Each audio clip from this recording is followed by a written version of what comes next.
Stefan Baumann's The Grand View is funded in part by Plein Air Magazine, for people who love painting outdoors. pleinairmagazine.com.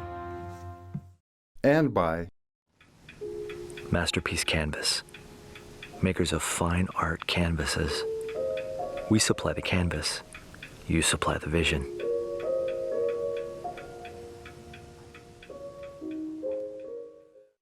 and by paintingfromnature.com, a website for artists seeking inspiration, advice, and knowledge to master painting from nature. paintingfromnature.com.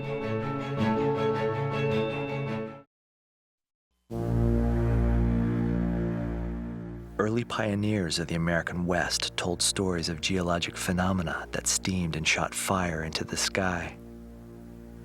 Most often, these places were misunderstood, and the locations were usually attributed to the work of the devil.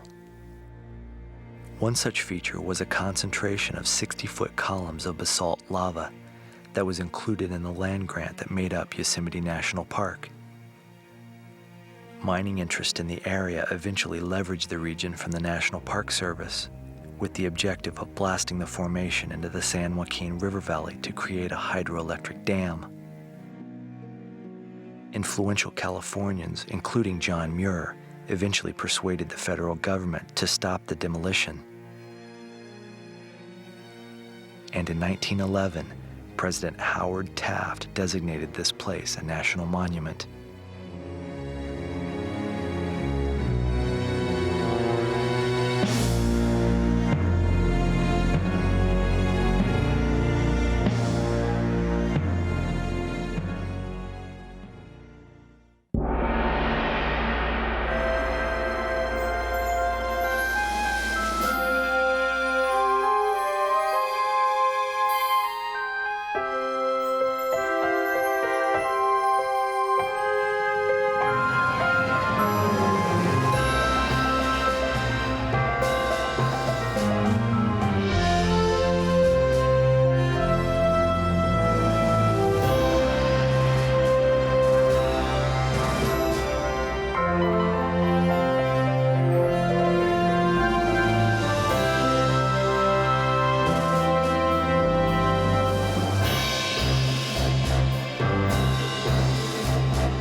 My name is Stefan Baumann, and welcome to The Grand View.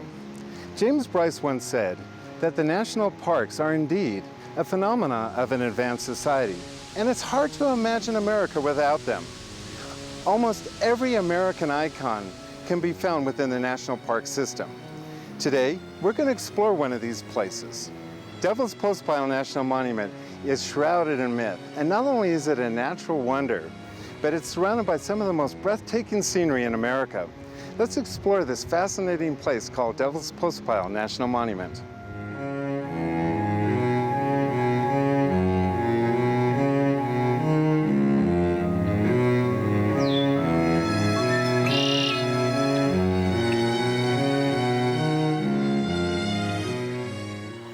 We're very fortunate to be one of the most beautiful stretches of the upper and middle fork of the San Joaquin River. And this river has its headwaters at about 11,000 feet, a place called Island Pass, just above Thousand Island Lake near Banner and Ritter Mountain.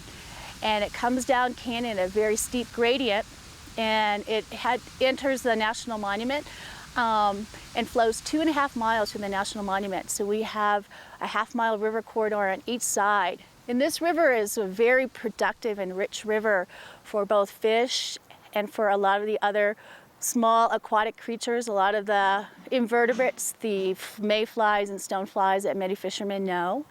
And also it's a whole corridor of life. Almost all wildlife seeks the river.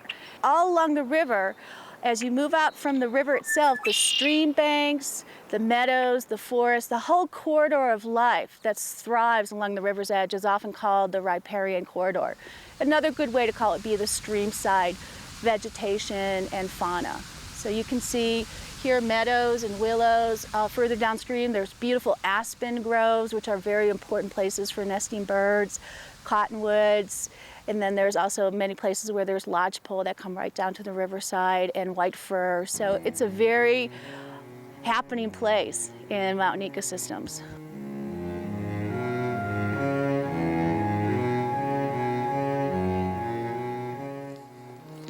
This area looks like it's completely devastated by fire, but actually what's going on here is that we're standing on top of a volcano.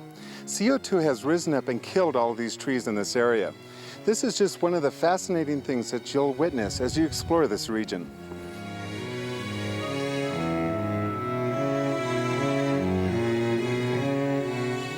A lot of people wonder why it's called the Devil's Postpile, and there's many facets to how and why it came to be known as the Devil's Postpile Formation. And one of the most asked questions by our visitors is, why is it named after the devil? And what we find throughout the West and also in California is there's over 150 scenic oddities that are named after the handiwork of the devil. And that kind of dates back to some of the early human history here when the Basque sheep herders and miners were coming through the area. Whenever they saw something that they perceived as coming from the underworld, some type of volcanic formation, they attributed it to the devil. And so you'll find just even here on the east side of the Sierra, a number of other areas. Devil's Punch Bowl is one that's in the Mono craters. And interestingly enough, there's two other Devil's Postpile namesakes within the state of California. Rainbow Falls is one of the gems of the Sierra Nevada. We do get a lot of visitation there in the summertime, 1,000 to 3,000 people a day down there. And it's a spectacular view. And as its namesake, Rainbow Falls, it does produce many rainbows through the course of a sunny day. One of the real fascinating things about Rainbow Falls is most rivers that have waterfalls in the same type of rock, eventually through the course of time, water seeks its own level. So erosion of the river will wear a waterfall down, so it becomes much lower over the course of time. You can see this in many of the river systems of the West. One of the really amazing things about Rainbow Falls, like Niagara Falls, it's always going to retain about its approximate height because of the structure of the rock underneath it. Because what we have at Rainbow Falls is the upper layer of rock is harder than the layer of rock halfway down the cliff, which is softer. The west side of the river here in Devil's Postpile National Monument is all Ansel Adams Wilderness. So we're an incredible park in that 750 of our 800 acres is Ansel Adams Wilderness. So whether you're in legally designated wilderness or if you're in the developed day use area, you're going to have a threshold wilderness experience. And that's one of the really exciting recreational opportunities for people who come here, is most of the time you have to backpack for days to be able to get this close to a wilderness. And so people are able to take the shuttle bus down here. They're able to walk on our trail to Devil's Postpile and then take a slight little side trip across a beautiful bridge that crosses the San Joaquin, and then they're in the Ansel Adams Wilderness. So it's just a short 20-minute walk and they can have a bona fide wilderness experience. To me, the essence of Devil's Postpile is the incredible geologic wonder of combining the forces of volcanic fire that created the Devil's Postpile Formation and the incredible sculpting power of glaciation that carved away the top of the postpile and exposed the cliff face. So we have both volcanism and glaciation working together to create this beautiful art in nature. Another one of the key essences of the monument is also the river and all the both the magic of the sound of mountain waters and also the incredible thread of life that thrives on that river corridor.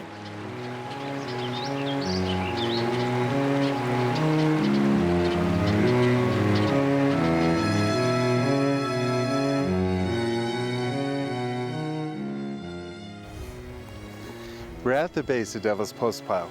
12,000 years ago, glaciers sculpted away the layers, exposing this wall of basalt lava. These 40 to 60-foot columns resemble a gigantic pipe organ.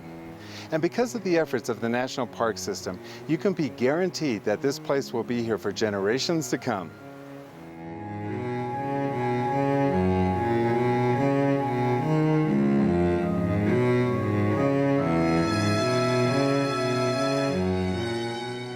Geologic history is a story in itself. The Postpile is a basalt flow, a lava flow, that was erupted down in the valley of the middle fork of the San Joaquin River. And the Postpile flow was actually erupted down in the valley itself, probably somewhat to the north of the present exposure of the Devil's Postpile, and flowed down the valley.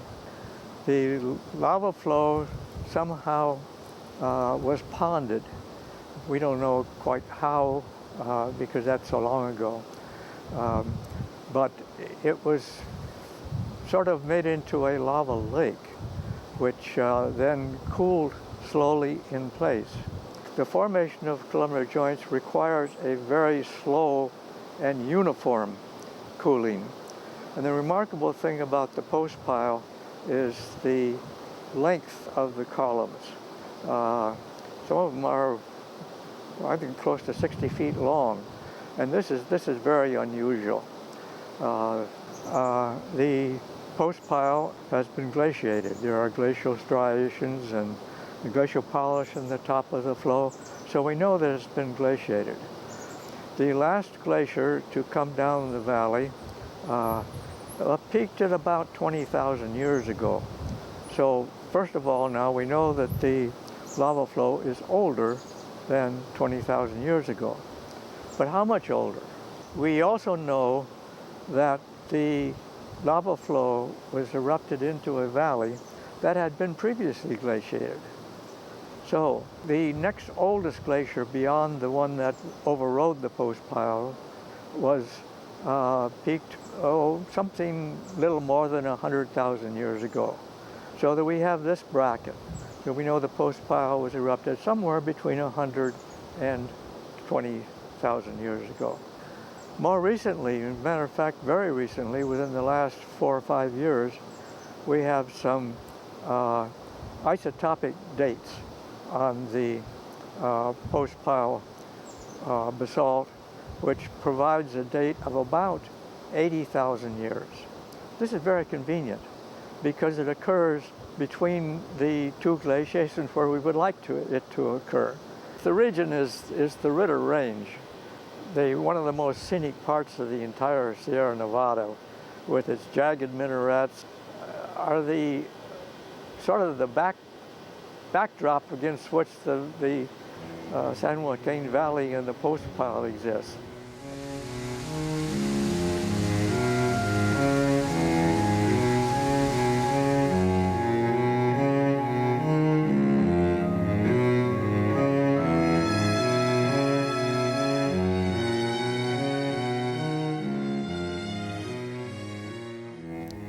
We finally made it to our destination. Let me tell you how I chose this place. We were on our way to Devil's Postpile, and Devil's Postpile is in a canyon. And as we crested over the ridge to head down to the canyon, I saw this scene and I immediately knew this is where we're going to paint. I want to hurry up and get started before the sun changes too much.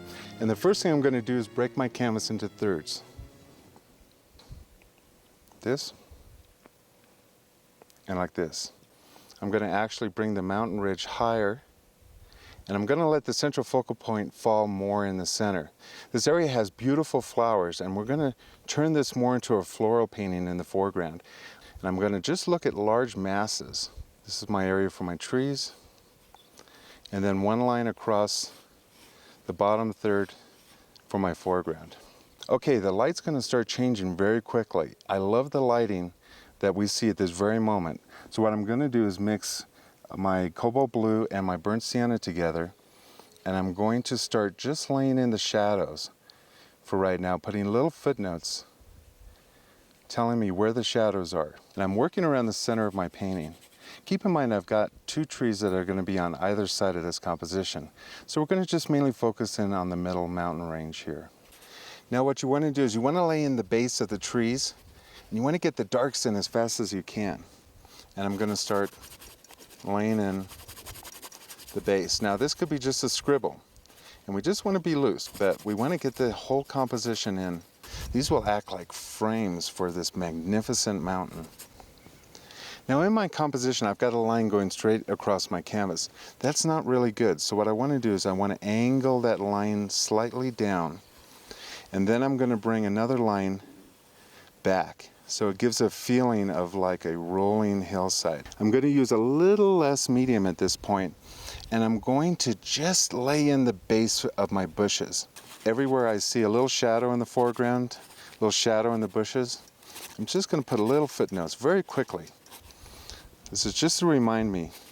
Okay, and what I'm going to do also is very quickly with the side of my brush go up and down, creating the feeling of grasses also.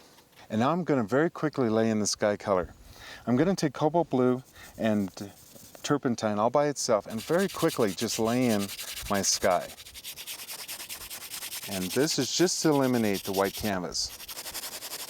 I'm just going to work around my mountains. Okay, now with the stain in, what we're going to do is switch to a larger brush, and I'm going to just mix the white in with my cobalt blue, and I'm going to start painting the top of my sky colors. Now the color's just mixing in with the tones that I have. As we get further up, I'm going to introduce my blue tone, more cobalt blue. So I just put pure blue and mix that into my tone. I've got more blue towards the top. I keep introducing just a little bit more blue and a little bit more blue. Now with a very dry brush, and what I've done is I've cleaned it and I've wiped it off, I'm going to take this color, I'm going to carefully pull down to my mountain. We don't want to have to manipulate the mountain in order to fill those spots. We want to be completely done with the sky before we carry on. And now we're going to switch our brushes and start working on the mountains. I'm going to take my burnt sienna, my cobalt blue, and some white, mix the colors together, and create a middle tone for my mountains. So I'm just taking this color and I'm just laying in the base for my rocks. You'll see that if you're painting on location, if you can lay in the mask quickly and then manipulate it with shadows and lights, you can create it a lot faster. Now what I want to do is start putting in the shadows of my mountains. What I'm doing is I'm recreating the shadows and I'm mixing this color back into my base tone. And I'm just mixing this color straight into my base color. Okay, now since we have our shadows in, I'm going to go ahead and start placing in some of the snow. Very carefully lay in the shadowed snow. Pay very close attention to where the snow lays in the crevices. This actually is going to create the form of your mountain. Without the snow laying correctly in the crevices, the mountains won't look real.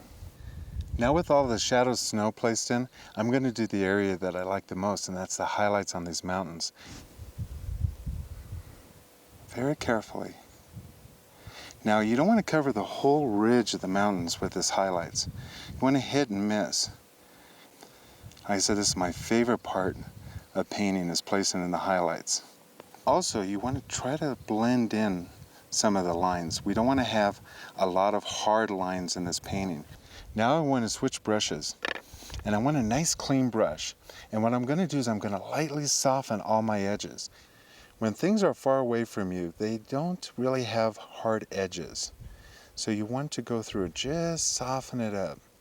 Now I'm quickly flipping the brush upwards, creating a little suggestion of trees. Now what I'm going to do is I'm going to take a darker color with the same brush that I just used to soften all my edges. And I'm going to load it up with cobalt blue and burnt sienna and a little bit of white. Just flip the brush, just like that. Flip it up, let it create its own trees.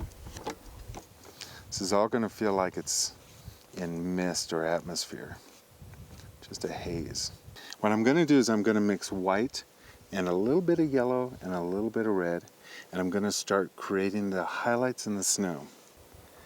Place these highlights exactly where you want them, up into the crevices.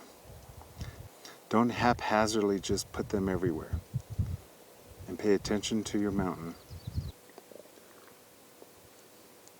Now I've put a little bit too much of the blue snow in, so I need to push that aside. I'm going to lightly blend this in. Taking my finger, just lightly blending. And what's happening is that I'm getting this beautiful feeling of light coming along the tops of my mountains and slowly goes into dark. And you can see that the wind is kicked up just a little bit, so my canvas bounces back and forth a little bit. But now since I have my fan brush in my hand already, I'm going to start working in the foreground. I'm going to start recreating all of the sagebrush in the foreground. This is raw sienna and cobalt blue and white. The darks that I've laid in are already going to be the shadow of all my bushes. Now the bushes in the foreground are going to be a little bit bigger. Now notice, we already got the illusion of some rocks in here. So we're going to work around those areas. Now we're going to start laying in some of the trees in the foreground. We've got two large trees and we're going to paint them with this dark mixture of color. So I'm going to take my blue, my burnt sienna, and my viridian. So you can see the center of the tree is quite thick. And I'm going to bring that down. And notice that color that I brought into the background. These are the bird holes. You see where the birds can fly through? That's important on a tree. You don't want to have a solid tree. Squeeze out a little bit more burnt sienna, a little bit more viridian. You want to keep these colors always handy right at your fingertips. Don't even bother putting the lids on them until you're through with painting. That way you can just grab them. Now we're going to clean our brush. And we're going to get a nice big pool of white back out. We're going to highlight our brush. We're going to add more yellow to that to get a brighter tone. And what we want to do is recreate that morning sunlight as it came across the ridge. So we're going to take this color and we're just going to lightly touch these bushes. This will provide a wonderful base for our wildflowers. And since we're thinking about highlights, let's put a little bit of highlight on our foreground trees also. And we don't want a lot of attention brought to these trees, but they do need a little bit of light. Notice I'm putting this in the center of the tree, not so much along the edges. It actually makes the tree look three-dimensional, having the dark edges and then the bright in the center. Now we're going to start creating some of these beautiful wildflowers. I like to stay pretty much on a limited palette with most of my paintings, but when we come to doing wildflowers, you want to start thinking purity. And you can add some yellow ones. But what's important is to clump them. So you'll have a clump here, and then another clump here. Now it's good to know a little bit about the color wheel. If I want to tone down yellow, I want to use a complementary color. A complementary color to yellow would be the opposite the color wheel. So I'm going to introduce purple, just right where I want the light to hit. This is what I would call my central focal point. It's going to be the brightest area of the entire painting. And now we're going to start working on the highlights on these rocks. Just the tops. Now this is where the light's hitting. And you can just put a few little stray highlights. And then you see this little shadow area? I'm going to turn that into a rock also. Just like that. Right over here is a good example of a messy rock. What I'm going to do is I'm going to fix that just like that. There are a few flowers in the foreground that I want to do. I'm going to pick up a little pure color and add a little bit of blue to it. Just indicate a few flowers in the front. Okay, now with the completion of a few of these little flowers, we're at a point where we want to sign the painting. I'm going to pick up the same brush and conclude this wonderful day at Devil's Postpile National Monument.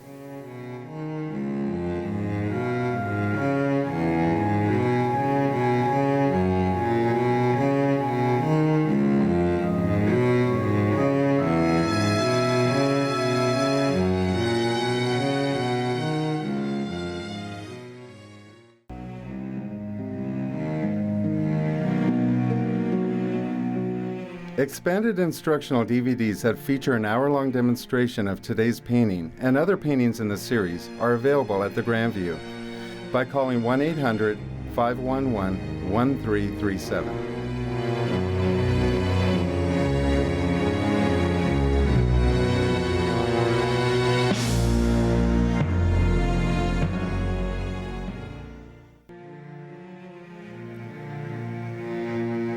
Join us on our website, thegrandview.org, and get more information about our show. There you can download our free book, Everything You Need to Know About Outdoor Painting, along with a free diagram of today's subject.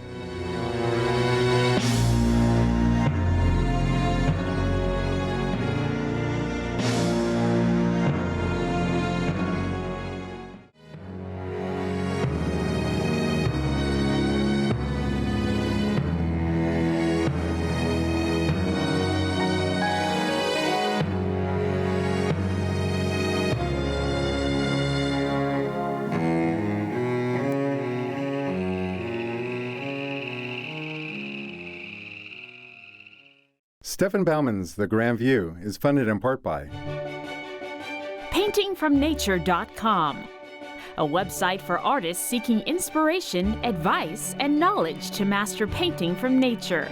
paintingfromnature.com. and by Masterpiece Canvas, makers of fine art canvases. We supply the canvas, you supply the vision.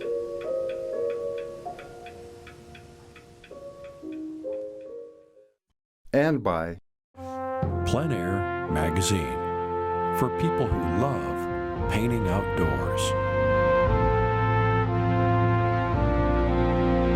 pleinairmagazine.com